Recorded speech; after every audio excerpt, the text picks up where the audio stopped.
Hey, you. You're finally awake. Hello everyone, welcome back to the channel. We all know the Super Nintendo Entertainment System, or the SNES, or the SNES, however you want to pronounce it, is remembered as one of the greatest consoles of all time. Released in the early 90s, it built upon the foundation of the NES and showcased what 16-bit gaming could truly achieve. There have been so many great games for the console, it's very difficult to say what is the definitive game for the Super Nintendo. In this video, I'm going to put forward some contenders. Now, I will at the end say what I think is the best game for the Super Nintendo, but it's completely subjective. But really this video is to stir a conversation. I want to hear from you guys what you think is the greatest Super Nintendo game of all time. It might not even be in the 7 that I put forward, but I want to hear in the comments below because I love hearing all your thoughts and your stories. As always, if you do like this, please give it a like and subscribe for more content. We've got a weekly podcast where this week we're covering Metroid Zero Mission for the Game Boy Advance, and we've also got a $1 a month Patreon, and the link is in the description below. Right, let's get into it, shall we? What is the best Super Nintendo game? Super Mario World. Yes, good old Mario. When people think of the Super Nintendo, one of the first games that come into their mind is Super Mario World. Released in 1990 in Japan and 1991 in North America, it was the pack-in title for the system and served as an introduction to the SNES's capabilities. Building upon the legacy of Super Mario Bros. 3 on the NES, this game set the standard for a platformer could achieve on the 16-bit hardware and remains one of the most beloved entries in the Mario series. Now at its core, Mario World is a side-scrolling platformer where players guide Mario or Luigi through a variety of stages filled with enemies, traps and secrets, with the ultimate goal of rescuing Princess Toadstool, or Peach, how you want to pronounce it, from Bowser. The gameplay structure is familiar, with the SNES hardware allowing Nintendo to greatly expand upon the scale and ambition. The game introduced a sprawling overworld map that connected themed regions from lush forests and caves to ghost houses, mountains and the iconic Bowser's Valley. Each world felt distinct and packed with personality, giving players a sense of progression and exploration beyond simply moving left to right. One of the most significant innovations was the introduction of Yoshi, yes I can do that, Mario's loyal dinosaur companion. With Yoshi, players could gobble up enemies, gain temporary powers, depending on the colour of the Koopa shell in his mouth, and even extend their jumps by sacrificing the bastard. Yoshi wasn't just a gimmick, he then became a fundamental addition to Mario's moveset and a character that would become a Nintendo mascot in his own right. The addition of Yoshi alone for some people made Super Mario World feel fresh compared to its predecessors. Another defining feature of the game was its emphasis on secrets and replayability. Many levels contain multiple exits, some leading to hidden routes, shortcuts or secret worlds. Discovering the Star Road and the challenging Special Zone offered players an incentive to fully explore every nook and cranny. This focus on hidden paths added depth as completionists were motivated to seek out all 96 exits, a monumental task that rewarded players with a sense of mastery, and I did it, because I'm a king. Graphically, the game showcased the SNES's vibrant colour palette and smooth scrolling. The visuals had a cartoon-like charm that has aged gracefully compared to more experimental early 3D graphics at the time. The soundtrack was equally iconic, with cheerful, memorable melodies that adapted dynamically depending on the situation, such as being underwater or even riding Yoshi. The critical reception was overwhelmingly positive, and Super Mario World is often cited as one of the greatest games ever made. It sold over 20 million copies worldwide, thanks to kind of being a part bundle with the system, so that's kind of cheating, and the game's philosophy, tight controls, creative level design and rewarding exploration has influenced countless platformers since. Even today, Super Mario World holds up as a near-perfect blend of accessibility and challenge. For many players, it represents the pinnacle of 2D Mario adventures and a cornerstone of the Super Nintendo's legendary library. It's not just a great SNES game, it's a timeless classic. Mega Man X. Now when discussing these greatest games, Mega Man X is always near the top of the list. Released in 1993, the game revitalised the beloved Mega Man franchise, which was kind of getting a bit stale, by introducing players to a darker, more futuristic world while keeping the tight platforming and the action series was known for. Developed by Capcom, it wasn't just a continuation of the classic NES formula, it was a bold reimagining that took advantage of the Super Nintendo's hardware to push the series forward in terms of gameplay, story and style. The game is set in the 22nd century, many years after the events of the original Mega Man series. In this timeline, advanced robots called Reploids live alongside humans, but some turn rogue and are labelled Mavericks. Players take on the role of Mega Man X, a next-generation robot created by Dr. Light, who teams up with his ally Zero to stop the Maverick Leader Sigma. This more mature story-driven approach was a departure from the light-hearted tone of the NES games, giving Mega Man a fresh identity that appealed to both long-time fans and new players. Gameplay retained the core structure of the series: defeat the bosses in any order, gain their unique weapons, and use those weapons to exploit weaknesses in other stages. However, Mega Man X introduced several key innovations that made it stand out. For the first time, players could dash, wall jump, and cling to walls, adding new layers of movement and combat strategy. These mechanics gave stages a sense of verticality and a speed that felt revolutionary compared to the more rigid movements of the NES titles. The controls were fluid and responsive, making the fast-paced action incredibly satisfying. Another major addition was the upgrade system. Hidden throughout the stages were capsules left by Dr. Light, which granted permanent enhancements such as increased defense, improved weapon energy, and new abilities. The most famous of these was the Odoken Fireball, a secret nod to Street Fighter that instantly destroyed most enemies, which was hilarious when you're fighting bosses. This sense of progression gave players more motivation to explore each stage thoroughly, rather than just rushing through to the boss. The design of the Maverick bosses also helped Mega Man X shine. Characters like Chill Penguin, Storm Eagle, and Spark Mandrill quickly became fan favourites, with distinctive attack patterns and stage themed around their powers. What was also interesting is that defeating one boss often affected another stage, such as beating Chill Penguin to freeze Flame Mammoth's level, adding a dynamic element to stage progression. This interconnected design encouraged players to experiment with different level orders, making each playthrough unique. Visually, Mega Man X took advantage of the Super Nintendo's graphical capabilities. Sprites were detailed, colourful, animations were smooth, and the futuristic environments had a darker, more mechanical tone than the cheerful stages of classic Mega Man. The soundtrack matched the intensity of the action, with high-energy rock-inspired tracks, many of which are still celebrated as some of the best in video game music history. Goddamn right, that's what you're listening to right now. Critically, Mega Man X was a huge success and is often considered the best game in the entire franchise. It sold well and earned praise for its tight gameplay, impressive presentation, and meaningful innovations. Its legacy is endured through sequels, spin-offs, and fan admiration, with the original Mega Man X still regarded as a masterpiece of the action platformer genre. Even decades later, Mega Man X remains a perfect example of how to reinvent a beloved series while staying true to its roots. It combined precise gameplay with exciting new mechanics, memorable bosses, and an unforgettable soundtrack, cementing its place as not just one of the best Super Nintendo games, but also one of the greatest games ever made. Super Metroid. Yes, we've been seeing the Metroid games on the polls recently, and Super Metroid seems to be dominating. When talking about the crown jewels of the Super Nintendo, Super Metroid inevitably enters the conversation. Released in 1994, it's only the third entry in Nintendo's Metroid series, and is widely regarded as one of the greatest video games ever made.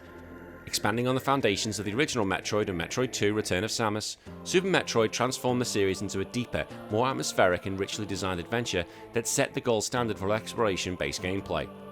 The story picks up directly after the events of Metroid 2. Samus Aran delivers the last surviving Metroid larva to a scientist on a space station for research. But when the space pirate and badass Ridley steals the larva, Samus chases him to the planet Zebus, the setting of the first game. The narrative framework is simple, yet it provides a perfect excuse for players to explore the hostile alien world, uncover upgrades, and eventually face off against the sinister space pirate leaders and Mother Brain.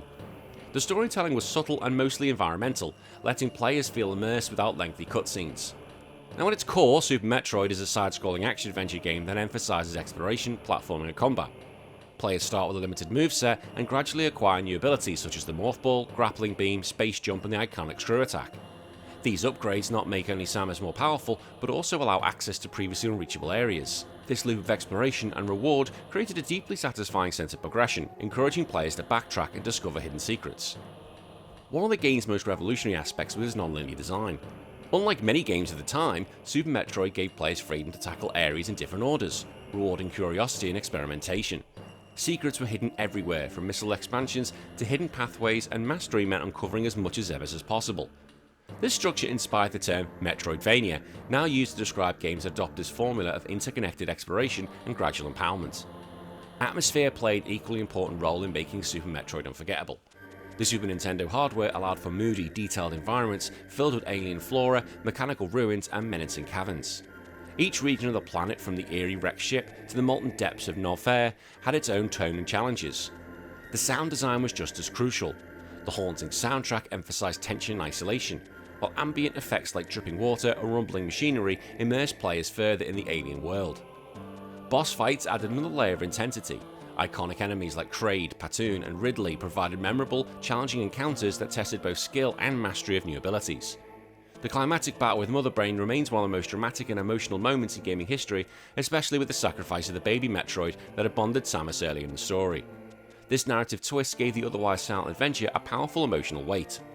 Upon release, the game received universal acclaim for its ambitious design and technical mastery. While it wasn't the best-selling game on the system, its influence, you can't even argue it. Games like Castlevania Symphony of the Night to modern indies like Hollow Knight and Axiom Verge owe their existence to the design philosophy pioneered by Super Metroid. Decades later, it still stands out as a defining masterpiece of the console. Its perfect blend of exploration, atmosphere, and gameplay innovation continues to inspire developers and captivate players. More than just being one of the best games on the Super Nintendo, Super Metroid is a landmark in gaming history, representing the pinnacle of 16-bit design and storytelling. Street Fighter II Turbo Hyper Fighting. Now, while discussing the greatest games on the Super Nintendo, Street Fighter II Turbo Hyper Fighting holds a special place as one of the most important fighting games of all time. Released in 1993 as an enhanced port of Capcom's legendary arcade hit, it already brought the arcade experience home in near-perfect fashion. While the original Street Fighter II had already revolutionized gaming when it debuted in 1991, Street Fighter II Turbo refined and perfected the formula, giving players faster gameplay, more moves, and better balance. For Super Nintendo owners, it was one of the definitive reasons to own the console. Now, at its core, Street Fighter II Turbo is a one-on-one fighting game where players choose from a roster of iconic characters, each with their own fighting styles, special moves, and strategies. From Ryu and Ken's Hadokens and Shoryukens to Chun-Li's lightning kicks and Guile's sonic booms, the game offered a diverse lineup that gave every player a favourite to master. Unlike earlier fighting games that were often clunky and unbalanced, Street Fighter II's tight controls and competitive depth made the gold standard for the genre. The Turbo upgrade wasn't just cosmetic. One of its biggest changes was the increased game speed, which made matches feel faster and more dynamic than before. This sped up pace gave fighters a more competitive edge, rewarding quick reflexes and precise timing. In addition, the Turbo version included balance tweaks, new special moves, and the ability to play as the 4 boss characters, Balrog, Vega, Sagat, and M. Bison, something that had only been seen in the original game or the Mega Drive version. These changes made Street Fighter II Turbo not more exciting, but also more rewarding for dedicated players. Graphically, the Super Nintendo port was an impressive showcase for the system. The vibrant character sprites, detailed backgrounds, and smooth animations captured the feel of the arcade amazingly. Each fighter's stage was full of personality, with Dalsim's temple in India to Blanca's jungle in Brazil, immersing players in the international flavour of the tournament. While not as sharp as the arcade version, the Super Nintendo release was still pretty good. Critically and commercially, Street Fighter II was a massive success. It helped cement the fighting boom of the 1990s and established competitive gaming long before esports came mainstream. It also was a system seller for the Super Nintendo, drawing in countless players who wanted to practice their skills at home before heading to the arcade. While it was the best version of the Super Nintendo, there were additional upgrades like Super Street Fighter II Turbo, which is seen as the definitive version. Decades later, Street Fighter II Turbo remains one of the defining experiences on the Super Nintendo era. It not only showcased the console's ability to deliver an arcade-quality experience, but also proved that fighting games could be both accessible to newcomers and endlessly deep for veterans. Street Fighter II Turbo Hyper Fighting wasn't just a great Super Nintendo game, it was a cultural phenomenon and a cornerstone of gaming history. Chrono Trigger. Few games in Super Nintendo's legendary library are as celebrated as Chrono Trigger. Released in 1995, this role-playing game from Square, now Square Enix, wasn't just another addition to the genre. It was a landmark title that redefined what an RPG could be.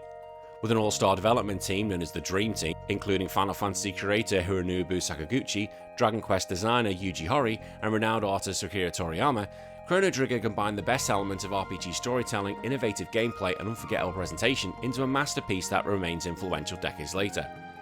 The story begins in the Kingdom of Guardia, where a young swordsman named Chrono attends a festival and meets a girl named Marle, or Marley. I've always said Marle. When a teleportation experiment goes wrong, she is thrown into the past, sparking an adventure through time that leads Chrono and his friends to uncover a world-ending future event, the rise of the alien parasite Lavos.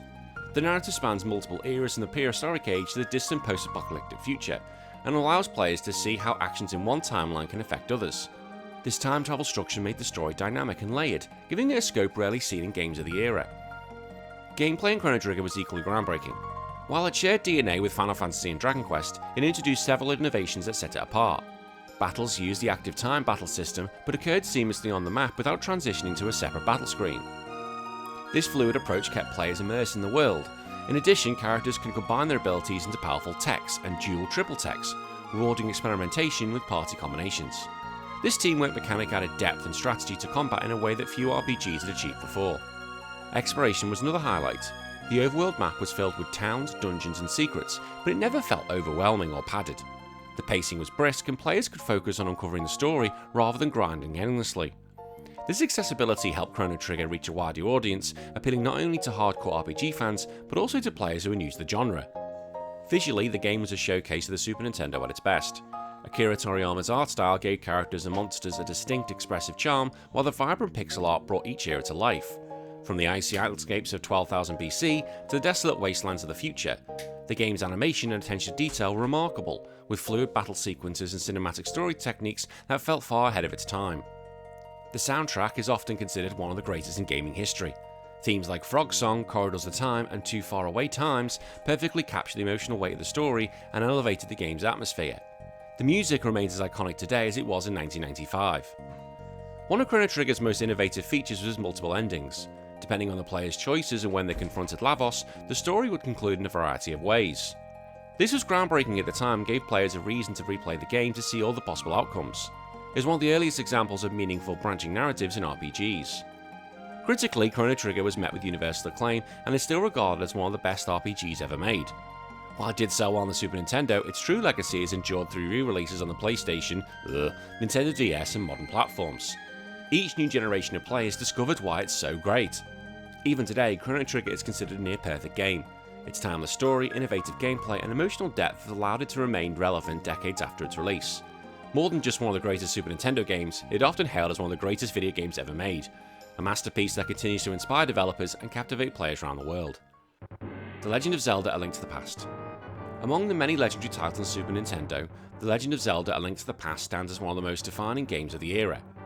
Released in 1991 in Japan and 1992 internationally, it not only revitalized the Zelda franchise after its NES entries, but also set the standard for action-adventure games for years to come. With its rich overworld, inventive dungeons, and unforgettable dual-world mechanic, A Link to the Past became an instant classic and remains a cornerstone of Nintendo's history. The story begins with Link awakening in the middle of a stormy night, guided telepathically by Princess Zelda, who has been captured by an evil wizard. Armed with little more than his uncle's sword and shield, Link embarks on a quest that soon escalates beyond rescuing Zelda, as he uncovers the wizard's plot to free the ancient evil Ganon. What follows is an epic journey across two unconnected realms, the bright and hopeful light world and the corrupted, sinister dark world. This duality gave the adventure a sense of depth and mystery, as actions in one world often had consequences in the other. Gameplay was a masterclass in design. The top-down perspective, reminiscent of the original Legend of Zelda, was redefined with smoother controls, more complex puzzles and a greater emphasis on exploration. Players ventured through a sprawling overworld filled with secrets, hidden caves and mini-games while tackling challenging dungeons, and each introduced unique mechanics. From finding the hook shot to mastering the fire rod, every dungeon not only tested combat skills, but also rewarded curiosity and experimentation. The dual world mechanic was the game's standout innovation. Midway through the adventure, Link gains access to the Dark World, a twisted reflection of Hyrule where the landscape and inhabitants are warped. This design effectively doubled the game's size and introduced creative puzzles that required switching between realms to progress. It was a brilliant concept that kept players engaged, constantly rethinking how to approach obstacles. Visually, the game showcased the Super Nintendo's capabilities with colourful, detailed sprites and expressive environments. Hyrule felt alive from the bustling village to the shadowy depths of dungeons. Each area had a distinct atmosphere that added to the sense of immersion. The soundtrack became just as iconic, with themes like Hyrule Overworld and the Dark theme still recognised and celebrated today. Boss battles were another highlight, pushing players to master their new tools and think strategically. Each boss had unique attack patterns that required patience and skill, making their defeat all more rewarding. The variety of challenge ensured the game never felt repetitive, keeping the sense of discovery alive from start to finish. At release, the game was universally acclaimed, praised for its expansive world, challenging puzzles and cinematic storytelling. It sold millions of copies worldwide and helped solidify the Super Nintendo as the home for unforgettable adventure experiences. Even today, Legend of Zelda: Link to the Past holds up as one of the finest examples of game design. Its perfect balance of exploration, combat and puzzle solving continues to captivate players, both veterans revisiting it and newcomers welcoming it for the first time. More than just a Super Nintendo title, The Legend of Zelda: Link to the Past is a timeless masterpiece that embodies the magic of adventure and stands up as one of Nintendo's greatest achievements. Before I get into what I think is the greatest game on the Super Nintendo, some other noteworthy mentions are Teenage Mutant Ninja Turtles 4, Turtles in Time, Donkey Kong Country 2, and Super Castlevania 4. As I said, these are just some examples I'm giving. I want to hear what you guys think because there are plenty of games I've missed. Right, the game that I think is the best on the Super Nintendo is Final Fantasy VI. Among the crown jewels of the Super Nintendo library, Final Fantasy VI, or Final Fantasy III, however you want to call it, stands as one of the greatest RPGs ever made.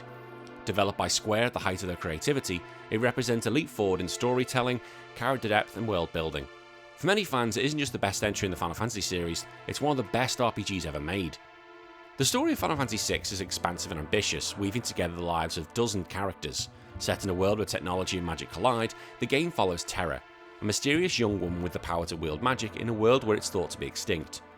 Early on, she becomes entangled in the Empire's quest to harness magical beings known as espers.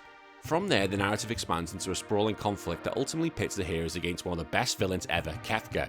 What makes the story remarkable is how it balances the epic scope with personal character arcs, giving nearly every party member moments of depth and growth. Gameplay builds upon the foundation of the earlier Final Fantasy titles, but adds fresh new innovations. Each character has unique abilities that reflect their personality and background. Sabin uses martial arts with input reminiscent of fighting games, Edgar deploys mechanical tools, Locke excels at stealing, and Celeste wields runic magic to absorb spells. This individually made every party combination feel distinct and encouraged players to experiment. The Esper system allowed characters to learn magic by equipping magical beings, adding flexibility and customization to combat strategies. The structure of the game also sets it apart. The first half follows a traditional RPG progression through towns, dungeons and story beats, but the second half, set in the world of the Ruin, breaks conventions. Here, the world has been shattered by Kefka's rise to godhood, and the player is free to explore in a more open-ended fashion, gathering scattered party members and uncovering their personal stories. This freedom was groundbreaking, giving players a sense of non-linear exploration rarely seen in RPGs at the time. Visually, Final Fantasy VI pushed the console to its limits. The sprites world was fantastic, and each character was brought to life with subtle animations that conveyed emotions in very way few 16-bit games could. The environments are richly detailed, from bustling cities and frozen landscapes to mechanical fortresses and mystical ruins. The cinematic presentation, particularly during pivotal cutscenes, showed just how much storytelling could be conveyed without voice acting or 3D graphics. The soundtrack, composed by Nobuo Uematsu, is often considered one of the greatest in video game history.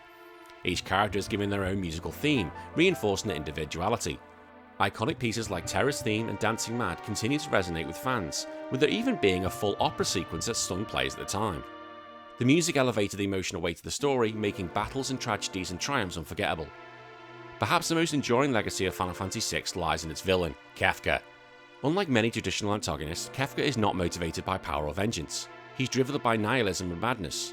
His gradual transformation from cruel jester to a godlike tyrant culminates in one of the most shocking mid-game twists of its era, where he destroys the world. This act cemented him as one of gaming's most memorable villains, and his unpredictable, unhinged nature set him apart from the typical brooding antagonists of RPGs. Critically, Final Fantasy VI was hailed as a masterpiece upon release. It sold millions of copies and was praised for its ambitious scope, deep characterization and technical achievements. And over the years, it's been released on multiple platforms, ensuring that new generations can experience its brilliance. Many fans and critics still argue that it represents the peak of the Final Fantasy series. Even today, Final Fantasy VI stands out as a timeless classic.